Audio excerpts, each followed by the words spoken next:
అందరికీ నమస్కారం. Employees university YouTube channel ఈ సంచికకి స్వాగతం. ఈరోజు మనం సీనియారిటీలో ఇంటిగ్రేటెడ్ సీనియారిటీ అనేటువంటి తయారు చేస్తారు. అలాగే కామన్ సీనియారిటీ అంటారు. అది కూడా మనకి చాలా ముఖ్యమైనటువంటిది అన్నమాట. ప్రమోషన్ ఇచ్చే సందర్భంలో ఒక యూనిట్ కంటే ఎక్కువ యూనిట్లో ఉన్నటువంటి ఉద్యోగుల్ని కలిపి పై పోస్ట్కి ప్రమోషన్ ఇచ్చే సందర్భంలో ఈ integrated common seniority list or common seniority list అనేది తయారు చేయడం జరుగుతుంది. దీనిలో పాటించవలసినటువంటి నియమ నిబంధనలు కూడా చాలా ముఖ్యమైనవి అన్నమాట. ఉదాహరణకి ఒక పోస్టుకి ఒక జిల్లా యూనిట్గా ఉంటుంది. ఉదాహరణకు ఒక జూనియర్ అసిస్టెంట్ పోస్ట్ తీసుకుంటే జిల్లా ఒక యూనిట్గా ఉంటుంది. అలాగే ఒక సీనియర్ అసిస్టెంట్ తీసుకుంటే జోన్ ఒక యూనిట్గా ఉండే అవకాశం ఉంటుందన్నమాట. జోన్ అంటే 3 జిల్లాలు కలిసి ఉంటాయి. ఉదాహరణకి విశాఖపట్నం జోన్ 1 తీసుకుంటే విశాఖపట్నం జోన్, శ్రీకాకుళం, విజయనగరం, విశాఖపట్నం ఒక జోన్గా ఉంటుంది. అలాగే zone 2 Eluru zone, Eluru, east Godavari, west Godavari పాత ఉమ్మడి జిల్లాలు ఒక జోన్గా ఉంటుంది. అలాగే జోన్ 3 పాత ఉమ్మడి జిల్లాలైన గుంటూరు, ప్రకాశం, నెల్లూరు జిల్లాలు ఒక జోన్. జోన్ 4 రాయలసీమ జిల్లాలు 4 ఒక జోన్గా ఉండే అవకాశం ఉందన్నమాట ప్రస్తుతం ఉన్నటువంటి జోనల్ సిస్టమ్ ప్రకారం. కాబట్టి మనము ఒక పోస్ట్ నుంచి మరొక పోస్ట్కి ప్రమోషన్ ఇచ్చేటప్పుడు ఒక జిల్లా పోస్ట్ నుంచి జోనల్ పోస్ట్కి కానీ, లేకపోతే ఒక జోనల్ పోస్ట్ నుంచి మల్టీ జోనల్ పోస్ట్కి కానీ, ఒక జోనల్ పోస్ట్ నుంచి స్టేట్ పోస్ట్కి కానీ మనం ప్రమోషన్ ఇచ్చే సందర్భంలో ఈ డిఫరెంట్ జోన్స్లో డిఫరెంట్ యూనిట్ ఆఫ్ అపాయింట్మెంట్స్లో ఉన్నటువంటి పర్సన్స్ని తీసుకొని వాళ్ళ సీనియారిటీని ఇంటిగ్రేట్ చేసి ఆ సీనియారిటీ లిస్ట్ ఆధారంగా ప్రమోషన్ ఇవ్వటాన్ని ఈ ఇంటిగ్రేటెడ్ కామన్ సీనియారిటీ లిస్ట్ లేకపోతే కామన్ సీనియారిటీ లిస్ట్ అంటాం జరుగుతుందన్నమాట. ఉదాహరణకి మనం తీసుకున్నట్లయితే ఒక జిల్లాలో ఒక జూనియర్ అసిస్టెంట్ పనిచేస్తూ ఉంటారు. అలాగే మరొక జిల్లాలో ఇంకొక జూనియర్ అసిస్టెంట్, మరొక జిల్లాలో ఇంకొక జూనియర్ అసిస్టెంట్ పనిచేస్తూ ఉంటారు. ఇలా పనిచేసే వాళ్ళందరినీ కలిపి ఒక ఇంటిగ్రేటెడ్ సీనియారిటీ లిస్ట్ తయారు చేసి వాళ్ళకి సీనియర్ అసిస్టెంట్గా జోనల్ స్థాయిలో ప్రమోషన్ ఇవ్వాల్సినటువంటి అవసరం ఉంటుంది. ఇలా చేయాల్సి వచ్చినప్పుడు ఎలా చేయాలి అన్నప్పుడు ఈ ఇంటిగ్రేటెడ్ కామన్ సీనియారిటీ లిస్ట్ తయారు చేసేటప్పుడు వాళ్ళ పేరెంట్ యూనిట్ అంటే జిల్లా యూనిట్లో కానీ లేకపోతే జోనల్ పేరెంట్ యూనిట్లో ఇప్పుడు ప్రస్తుతం పనిచేస్తున్నటువంటి పోస్ట్ యూనిట్లో వాళ్ళు చేరినటువంటి తేదీ ఆధారంగా రూల్ 33 ప్రకారం వాళ్ళు చేరినటువంటి తేదీ ఆధారంగా సీనియారిటీ లిస్ట్ తయారు చేయాలి. ఉదాహరణకి జోన్ 3 అంటే గుంటూరు, ప్రకాశం, నెల్లూరు 3 జిల్లాలు కలిపి అక్కడ 3 జిల్లాల్లో పనిచేస్తున్న 3 సీనియర్ అసిస్టెంట్స్ని కలిపి సీనియర్ అసిస్టెంట్గా ప్రమోషన్ ఇవ్వాల్సి వస్తే ఈ 3 junior assistants date of appointment as junior assistant తీసుకోవాల్సినటువంటి అవసరం ఉంటుంది. ఒక యూనిట్లో ఒక జిల్లాలో పనిచేసే ఉద్యోగి 2వ తేదీ అపాయింట్ అయి ఉంటాడు ఆ పోస్ట్లో. ఇంకొక జిల్లాలో పనిచేసే ఉద్యోగి 3వ తేదీ, ఇంకో జిల్లాలో పనిచేసే ఉద్యోగి 4వ తేదీ ఇలా అపాయింట్ అయింటే వాళ్ళ డేట్ ఆఫ్ అపాయింట్మెంట్ ఆధారంగా 2వ తేదీ ఉన్నవాడిని కామన్ సీనియారిటీ లిస్ట్లో ఫస్ట్ ప్లేస్లో పెట్టడం జరుగుతుంది. అలాగే 3వ తేదీ చేరినటువంటి వాళ్ళని కామన్ సీనియారిటీలో 2వ నెంబర్లో పెట్టడం జరుగుతుంది. అలాగే 4వ తేదీ చేరిన వాళ్ళని కామన్ సీనియారిటీ లిస్ట్లో 3వ పేరులో పెట్టడం జరుగుతుంది అనమాట. 3వ స్థానంలో పెట్టడం జరుగుతుంది. ఇలా ఇంటిగ్రేట్ చేస్తాం అనమాట. అందుకని దీన్ని ఇంటిగ్రేటెడ్ సీనియారిటీ లిస్ట్ అంటారు. అలాగే డిఫరెంట్ యూనిట్స్లో పనిచేసే వాళ్ళందరినీ కామన్గా కలిపి సీనియారిటీ లిస్ట్ తయారు చేస్తాం కాబట్టి దీన్ని కామన్ సీనియారిటీ లిస్ట్ అంటారు. ఇది 2 సందర్భాల్లో మనం చేయవలసి ఉంటుంది. ఒకటేంటంటే డిఫరెంట్ యూనిట్స్లో పనిచేసే వాళ్ళని కలిపి ఒక సీనియారిటీ లిస్ట్ తయారు చేయటం. ఉదాహరణకి ట్రెజరీ డిపార్ట్మెంట్లో సీనియర్ అకౌంటెంట్ అనేది జిల్లా క్యాడర్ పోస్ట్, సబ్ ట్రెజరీ ఆఫీసర్గా ప్రమోషన్ ఇచ్చేటప్పుడు సబ్ ట్రెజరీ ఆఫీసర్ అనేది జోనల్ పోస్ట్. ఇలా జోనల్ పోస్ట్లో పనిచేస్తారు. అలాగే సబ్ ట్రెజరీ ఆఫీసర్ నుంచి అసిస్టెంట్ ట్రెజరీ ఆఫీసర్గా ప్రమోషన్ ఇచ్చేటప్పుడు అది స్టేట్ పోస్ట్.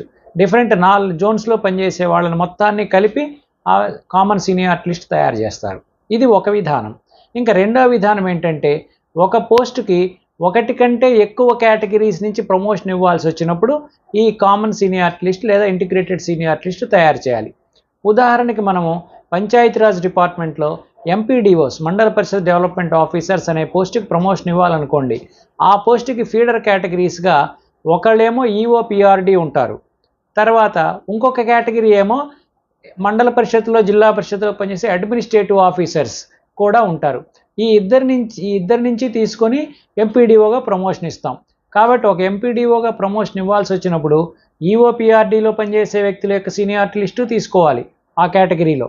అలాగే అడ్మినిస్ట్రేటివ్ ఆఫీసర్స్గా పనిచేసే వాళ్ళ కేటగిరీ కూడా తీసుకుంటాం. ఈ రెండు తీసుకున్నప్పుడు కూడా వాళ్ళ డేట్ ఆఫ్ అపాయింట్మెంట్ ఆ కేటగిరీలో ఈఓపిఆర్డీగా కానీ లేకపోతే అడ్మినిస్ట్రేటివ్ ఆఫీసర్ కానీ ఏ డేట్ జాయిన్ అయ్యారో ఆ డేట్ తీసుకుంటూ మనం ఈ కామన్ సీనియారిటీ లిస్ట్ అనేది తయారు చేస్తాం. అయితే ఇక్కడ గమనించవలసినటువంటి విషయం ఏంటంటే ఈ కామన్ సీనియారిటీ లిస్ట్ తయారు చేసేటప్పుడు వాళ్ళ పేరెంట్ యూనిట్లో ఏ సీనియారిటీ ఉందో ఆ సీనియారిటీ భంగం కలగకుండా చేయాలి. ఒకవేళ వాళ్ళు వెనక ముందు జాయిన్ అయినా కూడా పేరెంట్ యూనిట్లో ఒకవేళ డైరెక్ట్ రిక్రూట్మెంట్ ద్వారా వచ్చారనుకోండి సీనియర్ అకౌంటెంట్స్గా, వాళ్ళకి పేరెంట్ యూనిట్లో మెరిట్ లిస్ట్ ఆధారంగా సీనియారిటీ ఇస్తారు. ఒకరోజు ముందు జాయిన్ అయినా ఒకరోజు వెనక జాయిన్ అయినా. కానీ ఇంటిగ్రేట్ చేసేటప్పుడు ఆ డేట్ ఆఫ్ జాయినింగ్ని తీసుకున్నట్టయితే ఆ పేరెంట్ యూనిట్లో ఉన్నటువంటి మెరిట్ లిస్టు భంగం కలిగి అక్కడ సీనియర్గా ఉన్నటువంటి వ్యక్తి మళ్ళీ జూనియర్గా మారే అవకాశం ఉంటుంది. అటువంటి సందర్భంలో పేరెంట్ యూనిట్లో ఫైనలైజ్ చేసిన సీనియారిటీకి దెబ్బ తగలకుండా, మార్పు చేయకుండా మన ఇంటిగ్రేటెడ్ కామన్ సీనియారిటీ లిస్ట్ అనేది తయారు చేయవలసినటువంటి అవసరం ఉంటుంది ఈ రెండు సందర్భాల్లో. ఒకటి, డిఫరెంట్ యూనిట్స్లో పనిచేసే వాళ్ళని ఇంటిగ్రేట్ చేసి ప్రమోషన్ ఇవ్వాల్సిన సందర్భంలో. రెండవది, డిఫరెంట్ కేటగిరీస్లో పనిచేసే ఉద్యోగుల్ని ఇంటిగ్రేట్ చేసి ఒక పోస్ట్కి ప్రమోషన్ ఇవ్వాల్సిన సందర్భంలో మనం rule 34 AP state and subordinate service rules ప్రకారం మనం integrated seniority list or common seniority list అనేది తయారు చేసి ప్రమోషన్ ఇవ్వాల్సిన అవసరం ఉంటుంది. అలాగే రూల్ 35 ఏం చెప్తుందంటే ఒక ఉద్యోగి ఒక యూనిట్ ఆఫ్ అపాయింట్మెంట్ నుంచి మరొక యూనిట్ ఆఫ్ అపాయింట్మెంట్కి మారినప్పుడు అడ్మినిస్ట్రేటివ్ గ్రౌండ్స్ మీద కనుక మార్చినట్లయితే ఆయన పేరెంట్ యూనిట్లో ఇప్పుడు పనిచేస్తున్నటువంటి యూనిట్లో ఆ ట్రాన్స్ఫర్ అవ్వకముందు పనిచేస్తున్నటువంటి యూనిట్లో ఏ డేట్ నుంచి అయితే సీనియారిటీ ఉందో ఆ డేట్ నుంచే సీనియారిటీ ఇవ్వాలి. ఒకవేళ ఆ ఉద్యోగి ఒక యూనిట్ ఆఫ్ అపాయింట్మెంట్ నుంచి మరొక యూనిట్ ఆఫ్ అపాయింట్మెంట్కి రిక్వెస్ట్ మీద కనుక వెళ్ళే పని అయితే ఆ కొత్త యూనిట్లో ఏ రోజైతే జాయిన్ అవుతాడో ఆ రోజు నుంచి ఇవ్వాలి. ఉదాహరణకి తీసుకుంటే మనకి హెచ్ఓడిస్లో హెడ్ ఆఫ్ ది డిపార్ట్మెంట్స్లో 12.5% కోటా ఉంటుంది. ఎవరికి? సబార్డినేట్ ఆఫీసులో, జిల్లా ఆఫీసులో కానీ సబార్డినేట్ ఆఫీసులో పనిచేసే ఉద్యోగులకు ఉంటుంది. అలా హెచ్ఓడీస్ సబార్డినేట్ ఆఫీసర్స్ నుంచి ఆ కోటా అడ్మినిస్ట్రేటివ్ గ్రౌండ్ మీద ఆ కోటాలో విల్లింగ్నెస్ ఉన్న వాళ్ళని కాల్ఫర్ చేస్తారు. అలా కనుక మనం వెళ్ళినట్లయితే మన పేరెంట్ యూనిట్లో అంటే సబార్డినేట్ యూనిట్లో ఏ డేట్ నుంచి అయితే మనం పనిచేస్తున్నామో ఆ కేటగిరీలో ఆ రోజు నుంచే మనకు సీనియారిటీ వస్తుంది. ఒకవేళ మనం పర్సనల్ అవసరాల కోసమని రిక్వెస్ట్ ట్రాన్స్ఫర్ పెట్టుకొని కనుక ఒక యూనిట్ నుంచి మరొక యూనిట్కి వెళ్ళినట్టయితే మనం కొత్త యూనిట్లో ఏ రోజైతే జాయిన్ అయ్యామో ఆ రోజు నుంచి మనకి ఈ సీనియారిటీ వస్తుంది అని రూల్ 35 చెప్పడం జరుగుతుంది. రూల్ 36 అనేది ఇంకోటి ఏంటంటే ఇంటర్సే సీనియారిటీ లిస్ట్ అంటారు. అంటే ఒక యూనిట్ ఆఫ్ అపాయింట్మెంట్లో మనం సీనియారిటీ లిస్ట్ తయారు చేసే విధానం అన్నమాట. ఈ సీనియారిటీ లిస్ట్ తయారు చేసేటప్పుడు ఒక జిల్లాలో మనం ప్రమోషన్ ఇవ్వాల్సి వచ్చినప్పుడు మనం సీనియారిటీ లిస్ట్ ఎలా తయారు చేయాలి అనే విధానం వచ్చినప్పుడు ఈ 36 ప్రకారం ఇంటర్సే సీనియారిటీ లిస్ట్ అనేది తయారు చేస్తాం. ఇంటర్సే సీనియారిటీ లిస్టులో ఏంటంటే 4 రకాలుగా ఉంటుంది. ఒకటి, డైరెక్ట్ రిక్రూట్మెంట్ కింద అపాయింట్ అయిన వాళ్ళకైతే వాళ్ళకు ఉన్నటువంటి మెరిట్ లిస్ట్ ఆధారంగా వాళ్ళ సీనియారిటీ ఫిక్స్ అవుతుంది. అలా కాకుండా ప్రమోటీస్ కనుక అయితే వాళ్ళు ఇప్పుడు ప్రస్తుతం పనిచేస్తున్న కేటగిరీలో ఏ రోజు నుంచి అయితే ప్రొబేషన్ కమెన్స్మెంట్ ఇస్తూ ఆర్డర్ ఇస్తామో ఆ రోజు నుంచి మనం సీనియారిటీ ఇవ్వటం జరుగుతుంది.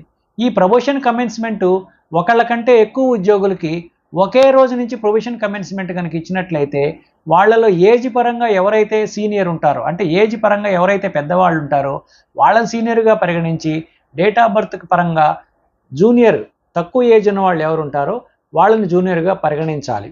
ఇది ఒక విధానం. తర్వాత 4వది విధానం ఏంటంటే అడ్మినిస్ట్రేటివ్ గ్రౌండ్ మీద కనుక ట్రాన్స్ఫర్ అయ్యి వచ్చినటువంటి వాళ్ళకి ఇంతకుముందు వాళ్ళు ఏ పేరెంట్ యూనిట్లో ఏ డేట్ నుంచి ఉన్నారో ఆ డేట్ నుంచి సీనియారిటీ ఇస్తాము. అలా కాకుండా రిక్వెస్ట్ మీద కనుక ఇచ్చేటట్లయితే వాళ్ళు ఏ రోజైతే ఈ కొత్త యూనిట్లో జాయిన్ అయ్యారో రెగ్యులర్ క్యాండిడేట్ కనుక అయితే రెగ్యులర్ క్యాండిడేట్ తర్వాత ప్రొబేషన్ క్యాండిడేట్ అయితే అప్రూవ్డ్ ప్రొబేషనర్ అయితే అప్రూవ్డ్ ప్రొబేషనర్ తర్వాత ప్రొబేషనర్ అయితే ప్రొబేషనర్ రెగ్యులర్ ప్రొబేషనర్ కింద ఈ ప్రమోషన్ అనేది కన్సిడర్ చేస్తూ వాళ్ళకి ప్రమోషన్ పోస్ట్లో ఇక్కడ సీనియారిటీ అనేది ఆ పోస్ట్లో మనం ఫిక్సప్ చేయటం జరుగుతుంది. ఇది ఇంటర్సే సీనియారిటీ లిస్ట్. మనం సర్వసాధారణంగా మనం ప్రమోషన్కి తయారు చేసే సీనియారిటీ లిస్ట్ దీని ఇంటర్సే సీనియారిటీ లిస్ట్ అని అనటం జరుగుతుంది అనమాట. సో ఇది తయారు చేయటం. ఇక తర్వాత ఏంటంటే రూల్ 37 అనేది ఏపీపీఎస్సి ద్వారా అపాయింట్ అయ్యి ఒక యూనిట్కి అపాయింట్ అయ్యి మళ్ళీ వేరే యూనిట్కి అలాట్ అవుతూ ఉంటారు. ఒక డిస్ట్రిక్ట్కి అపాయింట్ అయ్యి మరొక డిస్ట్రిక్ట్కి, అంటే ఒకవేళ ఒక డిస్ట్రిక్ట్లో అపాయింట్ అయ్యి ఉండొచ్చు, ఇంకో ఆయన ఇంకో డిస్ట్రిక్ట్లో అపాయింట్ అయ్యి ఉండొచ్చు.